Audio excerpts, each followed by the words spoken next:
السلام عليكم ورحمة الله.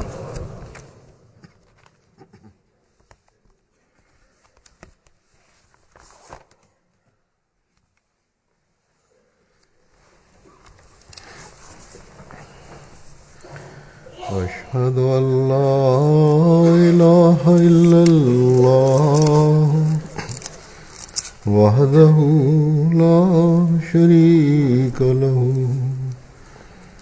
وأشهد أن محمدا عبده ورسوله أما بعد فأعوذ بالله من الشيطان الرجيم بسم الله الرحمن الرحيم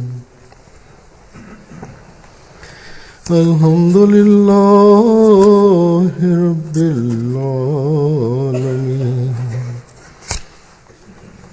الرحمن الرحيم مالك يوم الدين إياك نعبد وإياك نستعين اهدنا الصراط المستقيم صراط الذين أنعمت عليهم غير المغضوب عليهم ولا الضالين.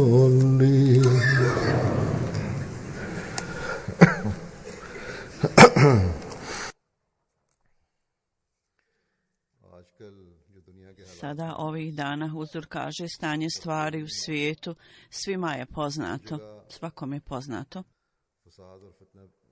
Vlada haos i iskvarenost prevladava u svim pravcima. Antiislamske sile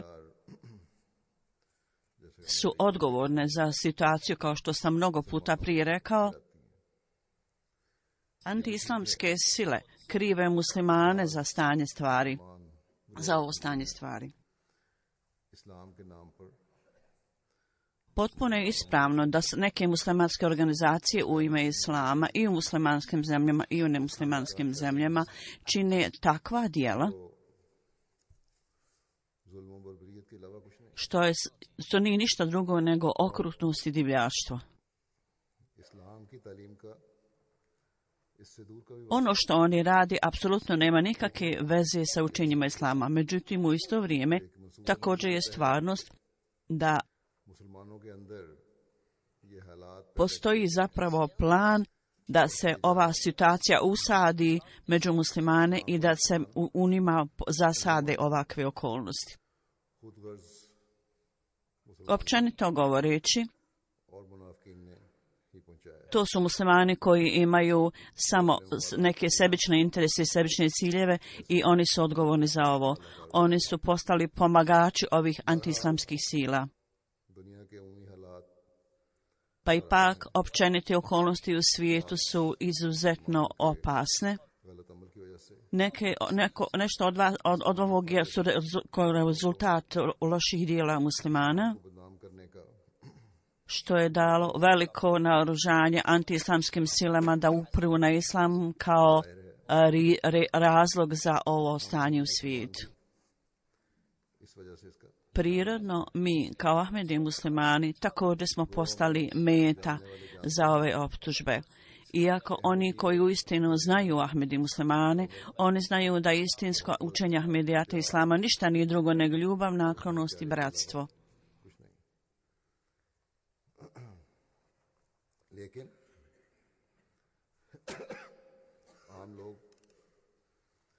Međutim, općenito javnost smatraju i nas kao općenito muslimansku populaciju. Oni nas broje među te muslimane i ubrajaju nas među općenite nerede koji muslimani čine u svijetu. Čine i nas da smo i mi dio toga. Postoje neke nacionalne partije koje ne žele da čuju nikakve razloge i sve što imaju to je negativan način razmišljanja i oni ističu ovakvo negativno ponašanje i stavove. Ovo se može vidjeti u istočnoj Njemačkoj i također u Holandiji gdje su izbori predstoje. Slično tome u drugim zemljama Europe. Ove partije, ove grupe postižu snagu, jačaju situaciju. U Americi je također pred svima nama. Tako da Ahmedi ne samo kao muslimani, nego također i u muslimanskim zemljama biti Ahmedi musliman ili muslimanka suočava se sa teškoćama sa oba fronta. Ovo je samo zbog toga što smo mi prihvatili ono kojeg je Allah odabrao, za kojeg je on bilo suđeno da dođe u Pakistanu. Zbog okrutnog zakona muslimanski svećenici imaju slobodu da rade šta god hoće s nama. Kao rezultat ovoga, sudovi su primorani da postupaju u prilog muslimanskog sveštenstva. Sada u Alžiru slično ponašanje pokazuju sudovi i vlada. Nevini muslimani su pogrešno bili stavljeni u zatvor na temelju neosnovanih optužbi. U sadašnje vrijeme oko 16 Ahmedi muslimana su kažnjeni zatvorom u Alžiru. I šta onda Ahmedi musliman treba da rade u ovim okolnostima? Mi nemamo niti svjetovnu vladu, niti imamo svjetovno bogatstvo, niti riznice, niti imamo novac od nafte. Zaista mi imamo jednu stvar kojoj svaki pojedini Ahmedi u svijetu mora dati istaknutost i fokusirati se na to, a ta stvar je ibadet, sadaka, znači ibadet, davanje milostinje i također činjenje istikvara, traženje oprosta za svoje grijehe, isticanje blizine Allahu dželešanhu. Ovo su stvari koje potaknu milost Allaha dželešanhu. I na kraju čovjek dolazi u sklonište i zaklon Allaha dželešanhu kroz ovo.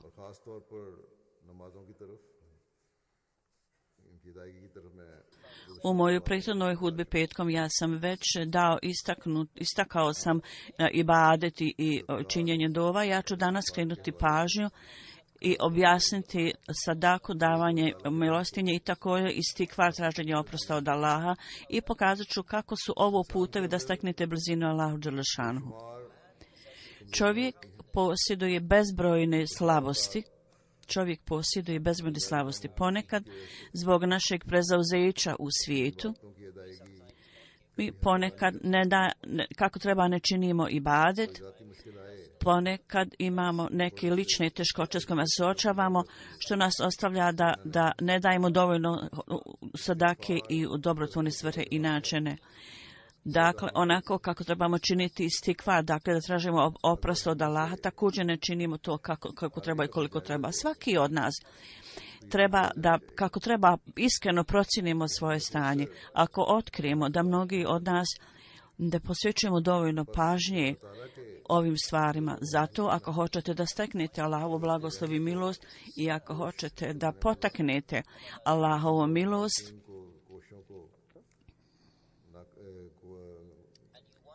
i ako želite da učinite da ove uvrede neprijatelja budu poništene, mi nesumnjivo moramo se usredsrediti i posvetiti pažnju ovim stvarima.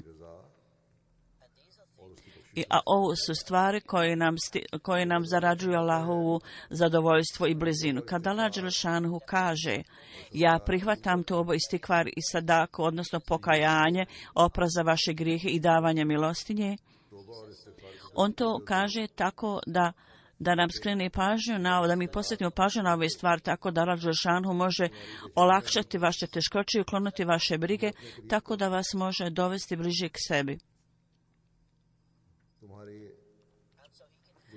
i tako da vam može oprostiti vaše prošle grijehe i loše djela i da vam može dati snagu da činite sve ove stvari. Tako da Allah dželešanu može prosuti svoju milost prema vama, kao što ovaj ajet časnog Kur'ana kaže.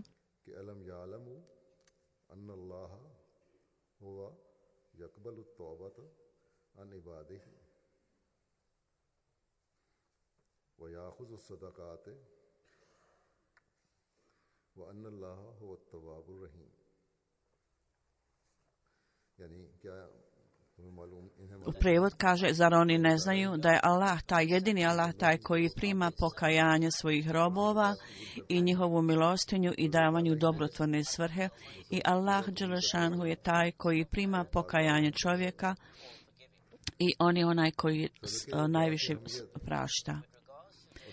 U pogledu važnosti davanja milostinje i dobrotvorne svrhe i važnosti toga, u jednom prilikom i obećan misali se nam rekao, sadaka je izvučena iz riječi sidk, dok kad osoba daje sadaku na putu Allaha dželešanuhu, onda to znači on drži sidk sa Allahom dželešanuhu, on je oskren i odan iskren prema Allahu. Drugo je dova, znači ibadet. Dova i namaz osposobljavaju čovjeka da srce se stopi i da stekne žudnju prema Allahu dželešanu. Dova i ibadet je ono što osposobljava vaše srce da se topi i da žuri za Allahom. Ta dova zahtijeva žrtvovanje, znači sidk i dova, znači iskrenost prema Allahu i dova. Ako obodva ovo može biti združeno i spojeno, to stvara efekat dojam i to je sveobuhvatni lijek. Zato istikva, traženje oprosta od Allaha za svoje grijehe, je također vrsta ibadeta. I kad ovo činite, stavite svoje slabosti i mahane pred sobom i molite Allaha, i onda ćete steći u sebi revnost i ljubav. I to je ono što treba da se dogodi. Vi treba da imate uznemirenost u srcu, bol u svom srcu, ne samo da vještački, površno i samo usnama govorite estakfirullah, jer ako to činite samo površinski, onda to uopšte nema nekakvog dejstva. Ukoliko to nema mjesta u vašem srcu, dolazi iz srca. Allah sluša vaše dove i ibadet, i onda kada je dova učinjena u stanju uznamirnosti i teškoće, Allah prihvata te dove.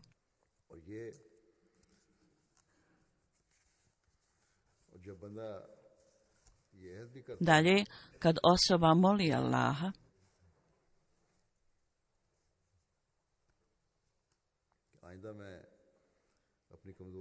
da kaže, od sada ja ću nastojati sve što mogu, kad osoba tako kaže, da ne činim ove greške i mahane zbog svojih slabosti. I kad čovjek nastoji sve što može, koliko god može da privuče Allahov blagoslov, onda Allah dželešanu kroz časnog poslanika Muhameda sallallahu alejhi ve sellem nam je dao ovu radosnu vijest. Kad kaže, ja prihvatam dovu, ja prihvatam sadaku i davam dobrotvorne svrhe, i on je ovo dalje objasnio kroz časnog poslanika, gdje Allah dželešanu kaže, recimo im robovima, ako moji robovi idu samo jedan korak prema meni, ja ću žuriti 2 koraka prema tom svom robu. Kad moj rob hoda brzo k meni, ja ću trčati prema njemu. Dakle, nema milosti, nema granice Allahove milosti, ona je beskonačna, ograničena. Onda časni poslanik sallallahu alejhi ve sellem dalje kaže da Allah dželešanuhu je onaj koji je izuzetno velikodušan i sažaljiv. Kad osoba stavi svoje ruke pred Allahom dželešanuhu i moli ga za nešto, Allah dželešanuhu nikada neće ostaviti tog roba praznih ruku. Zaista je moguće da ako čovjek očekuje određeni dojam ili posljedice svojih dova ili molbi Allahu, nije neophodno da će njegova dobiti prihvaćena upravo onako kako on želi ili u vrijeme kao i on želi. Ponekad mudrost Allahova naređuje da dove budu primljene u neko drugo vrijeme ili na neki drugi način. i dove budu pokazane kroz druga sredstva primanja dova. Ponekad dove budu primljene odmah i dojam efekat dove se može vidjeti. Međutim, ipak mi treba da imamo potpunu vjeru i uvjerenje da kad Allah dželešanuhu nam je rekao ja primam vaše dove, ja primam vaše istikvar, kad tražite oprost od mene za svoje grijehe, to jest da kažemo kad čovjek moli za oprost za svoje grijehe i on moli Allah i kaže zaklinje se da neće ponoviti svoje grijehe i onda Allah dželešanuhu to prima. Međutim, kad Allah dželešanuhu od ove osobe uklanja svaku vrstu teškoće i problema, uvijek treba da zapamtimo da Allah dželešanuhu zna stanje našeg srca. Prema tome, ako radimo stvari površno ili samo radi pretvaranja da pokažemo drugim ljudima, to Allah dželešanuhu neće primiti. Neće biti primljeno kod Allaha. Kao što je časni poslanik sallallahu alejhi ve sellem rekao,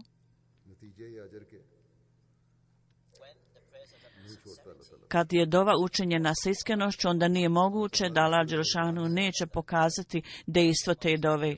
Allah dželešanuhu je tako dobrotvoran i on je tako sažaljiv prema čovjeku da je časni poslanik sallallahu alejhi ve sellem rekao, oni ljudi koji nemaju dovoljno daju sadaku i dobrotvorne svrhe, onda neka posvoji dobre stvari i da sebe zaustavi učenje dobrih loših, to je ravno sadaki ili davanje dobrotvorne svrhe, davanje milostinje. U pogledu pobožnih dijela koja koriste drugima i davanje sadake i davanje istikvara, traženje oprosta, gdje s jedne strane Allah dželešanuhu će prihvatiti istikvar i dove kao dobrotvornu svrhu ili milostinju ako neko nema para da da za sadaku, a dobrim djelima će dati isti blagoslov tim dobrim djelima kao i davanje sotnje. Kad osoba daje sadaku i daje dobrotvorne svrhe ili milostinju, dok s druge strane siromašna osoba čini dobra djela i on također ispunjava sve naredbe Allaha dželešanuhu, on će steći ravnu nagradu kao da je dao milostinju činjeći ova dobra djela. Kako onda da ne budemo zahvalni ovakvom Allahu koji je pun ljubavi i sažaljenja? On nas nije samo poučio da se spasimo od naših propusta i mahana, on nam je dalje rekao ona vaša djela koja činite da sebe spasite od svojih prošlih grijeha i mahana i propusta, ja ću prihvatiti i da ću vam spas iz vaših teškoća i kušnji. Dakle, ovo jedino je da uklonite od sebe nevolje. Učinite svoj ibadet i dove i sa iskrenom mišljenošću i patite na sađu pred Allahom i date istaknutost istikfar da vam Allah oprosti grijehe i nek bude istaknuto vaše davanje milostinje i u dobrotvorne svrhe kako pojedinačno tako i na nivou džemata.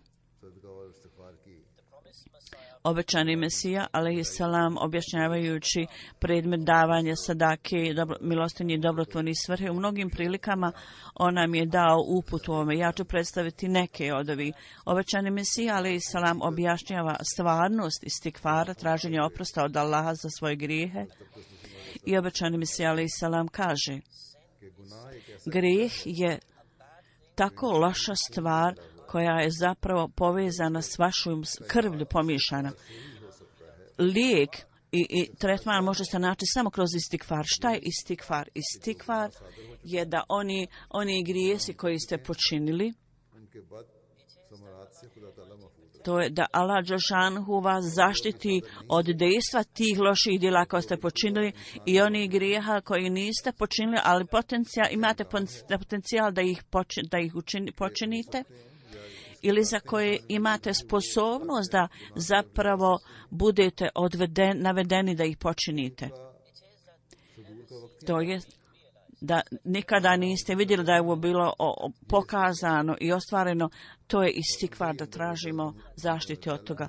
To je da svi ti grijesi u nama budu spaljeni i da potpuno budu iskorenjeni iz nas. Ukratko, to je traženje oprosta za svoje prošle grijehe i da budemo sigurni, bezbjedni, činimo u budući nikakve grijehe.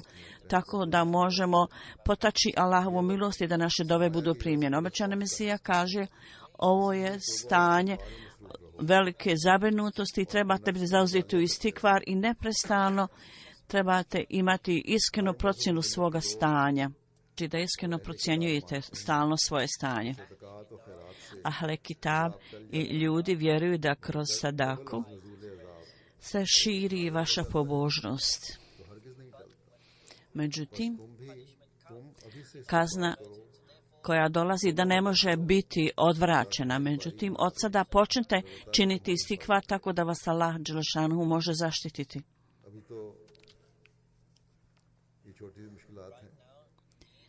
Upravo sada, ovo su samo male teškoće s koje mi vidimo, međutim, put ka kojem svijet se kreće, gdje čovjek potpuno čini neograničena djela i pripremaju se za Allahovu kažnju.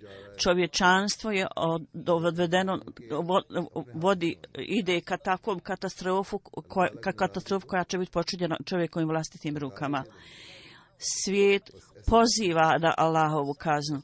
U ovakvo vrijeme dužnost je oni koji su prihvatili obećanog Mesija alejhi selama, gdje s jedne strane mi treba da spasimo sebe od loših posljedica naših vlastitih grešaka i damo istaknutost pokajanju i da tražimo oprost naše grijehe. S druge strane moramo moliti Allah općenito da Allah svijetu dadne mudrost i sluh. Obećani Mesija alejhi selam dalje objašnjava, vi treba da znate, kaže, da Allah dželešanuhu je dao za sebe dva ima, Al-Hay i Al-Qayyum.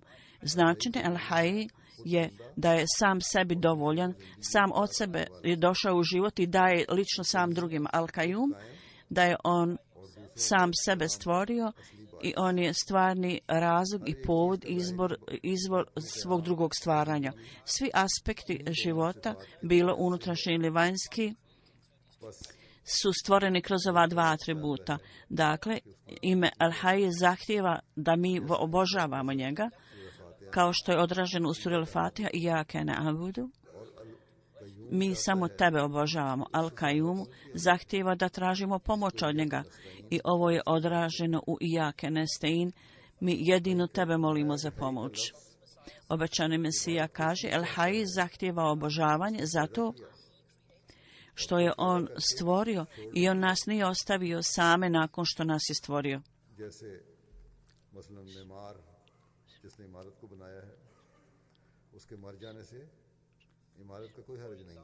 Na primjer, kad osoba gradi zgradu i ako umre građevinar, možda nije građevna poduca, međutim čovjek traži od Allaha i mi neprestano moramo tražiti njegovu pomoć.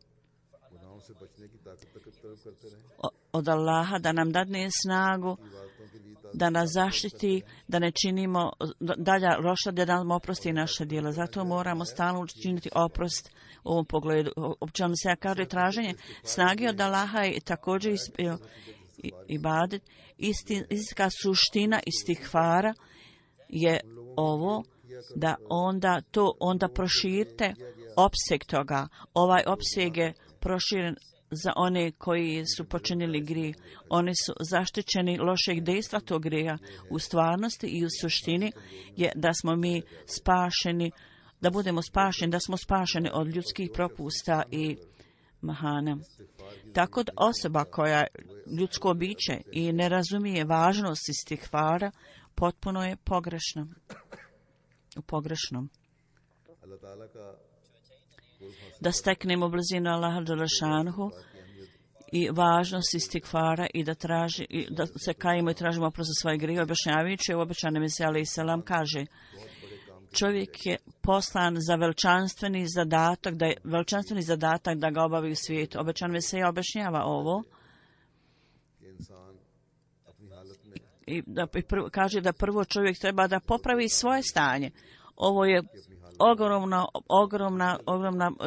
ogromni zadatak i napraviti reformu sam na sebi je veliki zadatak. I onda drugo kaže treba da se izmirimo sa Allahom, ne smijemo ga naljutiti ili izazvati njegovo nezadovoljstvo. Treba da znate šta je svrha, koja je svrha da ste vi došli na svijet. Čovjek treba da zna kakva je njegova svrha u životu. Kao što smo svi upoznati, ova svrha je, kao što je Allah dželešanu nam objasnio, je da obožavamo Allaha i da steknemo njegovu blizinu. Onda obećani Mesija alejhi selam kaže: čovjek je poslan za ogromnu zadaću na svijetu. Kad dođe vrijeme, a on ne ispuni zadatke, onda Allah dželešanu ispuni ove zadatke. Pogledajte onda Allahovog roba. Kada on ne ispuni zadatak, onda Allah dželešanu ispuni.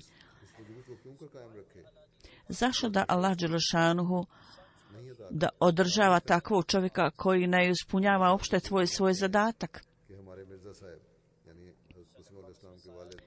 Obećan Mesija daje primjer svoga oca i kaže 50 godina neprestano je tražio lijek i nije mogao naći nikakav normalan lijek od ljekara.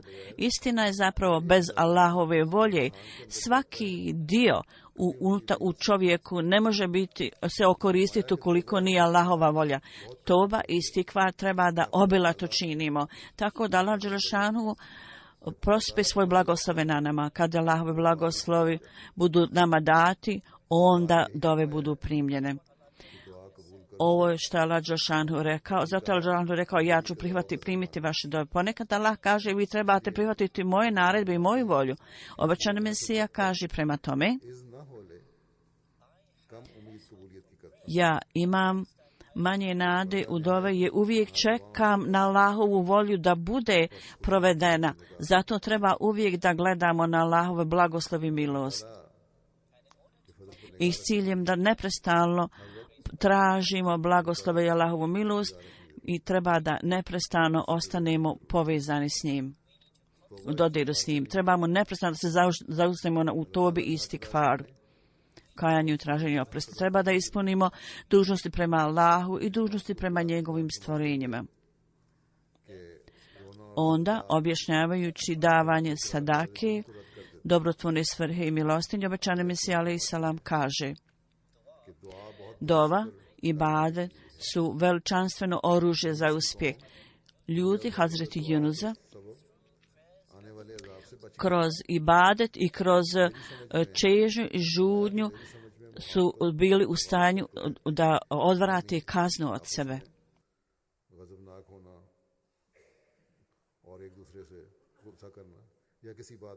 Biti nezadovoljni jedan s drugim i biti ljuti jedan prema drugom, obećani Mesija alejhi selam o tome kaže: ovo je ono što se zove muhatebat, ovo je izraz ove ljutnje. A dobro se zove fiš, a nun je također nešto što zovete nešto nago. Tako da stanje Hazreti Junusa je bilo stanje ljutnje. On je bio ljut. To je zbog toga što je mislio zašto kazna nije otklonjena i predskazanje nije bilo ispunjeno. Mislio je zašto moja dova ne bila primljena. Ovaj misao je došla u njegovom palamu na pamet. Ovo je stanje nezadovoljstva. Pouka koju učimo iz ovog je da Allah dželešanu može promijeniti sudbinu. I dove, i ibadet, i davanje dobrovoljne svrhe i milostinje čak može odvratiti ono što je suđeno, što je određeno.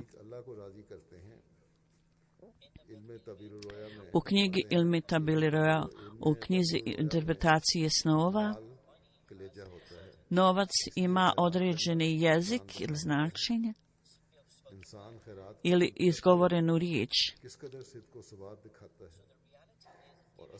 i stvarnost u davanju dobrotvorne svrhe i u milostinje. Samo riječi, ništa nije postignuto ukoliko ne pokažemo djelo i onda u svojim djelom pridružimo djelo. Ovo zapravo ukazuje na ovu stvar da u stanju Hazreti Junusa, šta je spomenuto je, da je on rekao: ja znam otprije da kad neko će doći prije mene, Allahova milost će biti data. Na jednom skupu, obećan Mesija alejhi selam je rekao, što je bilo objavljeno u novinama El Badr, da neki ljudi su došli izvan grada poslije namaza petkom, obećan Mesija alejhi selam je prisutan. I onda dalje novine pišu i kažu poslije namaza petkom ovi ljudi su dali zavjet bajata i obećani Mesija alejhi selam je održao kratak govor za njihovu korist u pogledu namaza i posta i da se čovjek spasi od svakog zla. I rekao je u svojim kućama, dječaci, djevojčice, svi njima treba da savjetuju da čini dobra djela u svojoj kući. Baš kao što drvo i polje, ako nisu navodnjavani, ne mogu dati plodove i ne mogu dati žetvu. Slično tome, čovjek, ako nije navodnjavan pobožnošću da čini dobra djela, on neće se okoristiti, će imati koristi od njega ni na koji način. Dakle, pobožnost će nas voditi dobra djela i također činjenje tobe i istikfara, pokajanja i traženja oprosta će nas također voditi pobožnim djelima. Pobožna djela su kao ta voda koja navodnjava i to će otkloniti naše loša djela i sposobiti nas da činimo dobra djela. Obećano Mesija alejhi selam kaže: izbjegavajte skupove gdje ljudi jednostavno se rugaju i smijavaju druge ljude. Onda vas podsjeća kroz poslanike da sve poslanici su govorili da sadaka odvraća kaznu. Ako nemate ni jednog pfeniga, barem dadnite neku vodu sa izvora ili bunara i dadnite siromašnoj osobi, to će čak biti sadaka. Da služite nekoga svojim novcem također je sadaka, da nekom to posluži, tako da s ciljem da privučete Allahovu blagoslov i milost, dok je neophodno da vi budete redovni u ibadetu i namazu, također je neophodno da izbjegavate činjenje loših djela i također je neophodno da budete korisni drugima. Umjesto da trošite svo svoje vrijeme u svojim kućama u materijalnim nastojanjima, trebate trošiti vrijeme da savjetujete ljudi u svojim kućama da čine dobra djela. Vi treba da se uzdržite, da prisustvujete na takvim mjestima i skupima gdje jednostavno se rugaju i smijavaju i vrijeđaju drugi. I kao što je časni poslanik sallallahu alejhi ve sellem rekao, ovo su maruf, dobra djela, među koja je sadaka obrajanje. Koristiti drugima je također sadaka. Oni koji olakšaju teškoće drugi, ta osoba je kao da je dala sadaku. Dakle, treba da posvetimo pažnju prema tome ovim stvarima. Kad obećani Mesija alejhi selam kad jednu prilici rekao,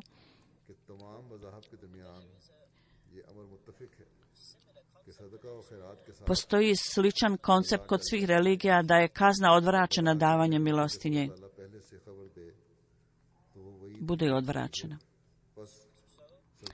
Tako, kroz davanje sadake i čineći dobra drugima i naklanjanjem Allaha dželešanu, čak suđena sudbina može biti odvraćena i kazna. 124.000 poslanika su svjedočili da je sadaka može odvratiti kaznu.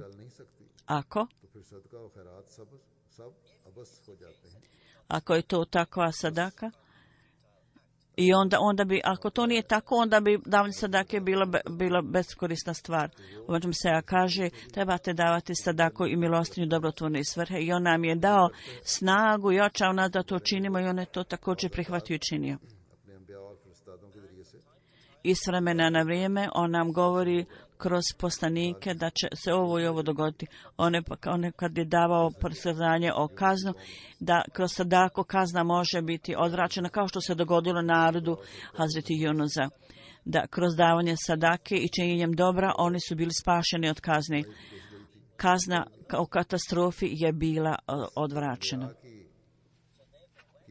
Zbog toga, kad čak predskazanje poslanika može biti odvraćeno kroz sadaku i činjenjem dobra drugima, dakle to onda znači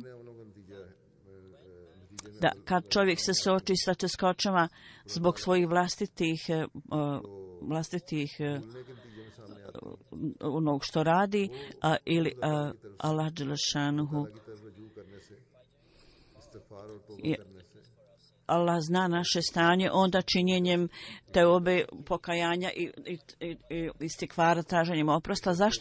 Zašto da ne mognemo odvratiti kaznu? Naravno da možemo, pod uvjetom da naš plač, naše davanje sadake i naš ibadet sve trebaju da budu u skladu sa Allahovim naredbama. U jednoj prilici časni poslanik sallallahu alejhi ve sellem rekao da sadaka hladi Allahovu srdžbu. I to onda odvraća nemilosti Allahovu srdžbu, i onda je rekao sadaka vas spašava od vatre, i čak ako ste u stanju samo dadnete pola hurme na način dobrotvorne svrhe i milostinje. Mi smo čuli izjavu o ovome prije, da činjenje dobrih dijela i da sebe odvraćamo od loših dijela je također vrsta sadake. Tako da uvijek trebamo sve ove stvari imati u vidu. Skupa s ovim uvijek trebamo također zapamtiti, i ovo je spomenuto ranije, također da pažnja prema namazu i istikvaru je izuzetno važno. I to da osjećate u srcu istikvar, da vas to spasi od budućih grijeha i također potakne Allahovu milost. To također privlači Allahovu blizinu. Časni poslanik sallallahu alejhi ve sellem je rekao u jednoj prilici: oni među vama za koje su vrata oprosta otvorena, znači da su vrata milosti za vas otvorena.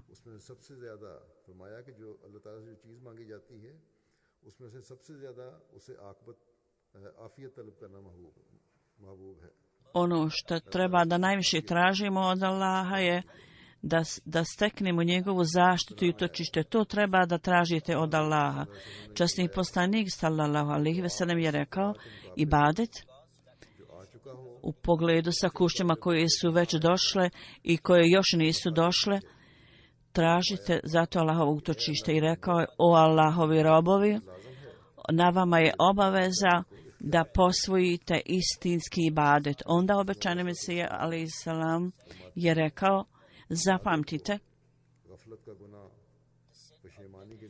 grijeh nemara je veliki grijeh. Ovo je otrovan grijeh. Onaj koji čini tobu, koji se pokaje, to je kao da i nije počinio grijeh. Onaj koji se istinski pokaje, čini istinski istikvar i traži oprost za svoje prošle grijehe da bude zaštiten od budućih grijeha, to je kao da nije ni počinio grijeh. Onaj koji čak ne zna šta je čini, izuzetno je žalosno i opasno stanje. Zato je neophodno da oslobodite se tog nemara. Morate znati šta radite, morate biti svjesni šta činite i morate tražiti pokajanje za svoje grijehe. Povežite sebe sa Allahom dželešanu, popravite sebe kroz teubu, kroz pokajanje, da budete spašeni u poređenju s onima koji to ne čini. Dova će samo biti korisna kad sebe prvo popravi osoba i kad utemeljite istinski odnos sa Allahom dželešanu. Poslanici mogu biti posrednici za bilo koga osim za one koji sebe ne poprave i koji ne žive život nemara. Za takve osobe nema nikakve koristi. Da nam Allah dadne sposobnost da shvatimo stvarnost ibadeta i dove. Da budemo oni koji se saginjemo pred Allahom u iskrenosti, da budemo oni koji posvećuju pažnju istikvaru, da molimo oprost za svoje grijehe i da budemo oni koji se sklanjamo pred Allahom, da ga molimo da nam oprosti prošle grijehe i da ga molimo da ne činimo buduće grijehe i da ojača naše napore da to spriječimo, da dajemo takvu sadaku koja će odvratiti grijehe, da bude to primljeno od nas, da Allah nas uvijek čuva u svojoj zaštiti, da budemo sačuvani od svake uvrede, neprijatelja i napada i da se njihovi napadi obiju od njih, da budemo uvijek ubrojani kod Allaha među one koji se boje Allaha i da budemo oni koji su nasljednici dova od časnog poslanika i obećanog Mesija alejhi selam. Poslije me petkom huzur kaže ja ću klanjati dženazu namaza Mukarrema Sadat sahiba.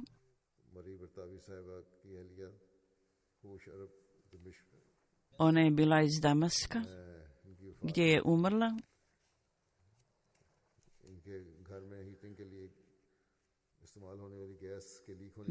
U kući je koristili su gas za grijanje i bila je curio je zrak negdje i to je bio nesrećan slučaj. Ona je otišla u bolnicu, bila je malo bolje, oporavila se, međutim pokazala je veliko strpljenje i uvijek je hvalila Allaha i bila je zahvalna Allahu i rekla da je potpuno se pomirila sa Allahovom voljom. Međutim, prije nekoliko dana imala srčani udar i nije se mogla oživiti, od toga nije mogla se oporaviti i umrla inna lillahi ve inna ilaihi rađiun. Ona je dala zavjet bata poslije svog muža 2004. Međutim, u svojoj iskrenosti i odanosti i predanosti on je nadmašila svog muža i svoju djecu. Neko je prenio da je uskoro poslije davanja bajata bila trudna. Jedan dan u toku noći pala je sa stepenica, postojala je opasnost da će imati pobačaj, međutim navečer je spavala i u snu vidjela kako je neko s neba pozvao i rekao ne boj se, Allah dželešanuhu će ti pomoći. I ona je obećala rodi sina da će mu dati sine, da će mu dati ime Ahmed, tako se je dogodilo. Kad je ovaj dječak imao sad 6 godina, ona je u snu vidjela da glas neba kaže Allah dželešanuhu će zaštititi ovog dječaka. Jedan dan kasnije išla je autoputem sa sinom kad je sin odjedanput ostavio njenu ruku i trčao na cestu.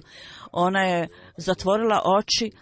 Kad je otvorila oči, vidjela je da je njen sin stigao na drugu stranu onaj autoputa, bio potpuno siguran, onda se sjetila svog sina. Njen muž kaže da u svojoj pobožnosti ona je nadmašila sve druge. Kaže, kad god sam ja mislio da učinim neko dobro djelo, ja sam rekao sam svojoj ženi da ćemo učiniti to dobro djelo. Ona je rekla, ja sam već mislila to trebam uraditi, kao rezultat toga ja sam već to uradila, već sam uradila to dobro djelo. Tako da je husband već mislio o dobrom dijelu, a ona je već obavila to dobro djelo i zapravo uvjerila njega da to jeste dobro djelo. On kaže, ovo je svakodnevno stalno se događalo. Druga osoba je rekla da je ova žena bila jako pobožna i iskrena, nije imala neprijatelja, bila je izuzetno velikodušna. Iz 2009. do 2013. njen muž je bio u zatvoru i u toku tog vremena ova žena je vodila brigu o svojoj djeci i hranila ih i također ispunjavala sve svoje dužnosti i učestvovala u svim financijskim programima, svi su je voljeli, uvijek je redovno davala članarinu, sahranjena je u oblasti Damaska.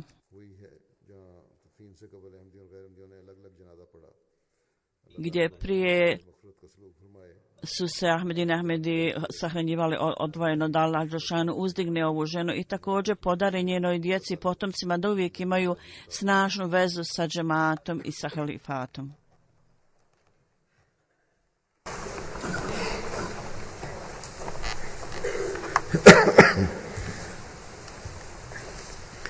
Alhamdulillah, nahmaduhu wa nasta'inuhu wa nastaghfiruhu wa nu'minu bihi wa natawakkalu alayhi wa na'udhu billahi min shururi anfusina ومن سيئات أعمالنا من يهده الله فلا مضل له ومن يضلل فلا هادي له ونشهد أن لا إله إلا الله ونشهد أن محمدا عبده ورسوله عباد الله رحمكم الله إن الله يأمر بالعدل والإحسان وإيتاء ذي القربى وينهى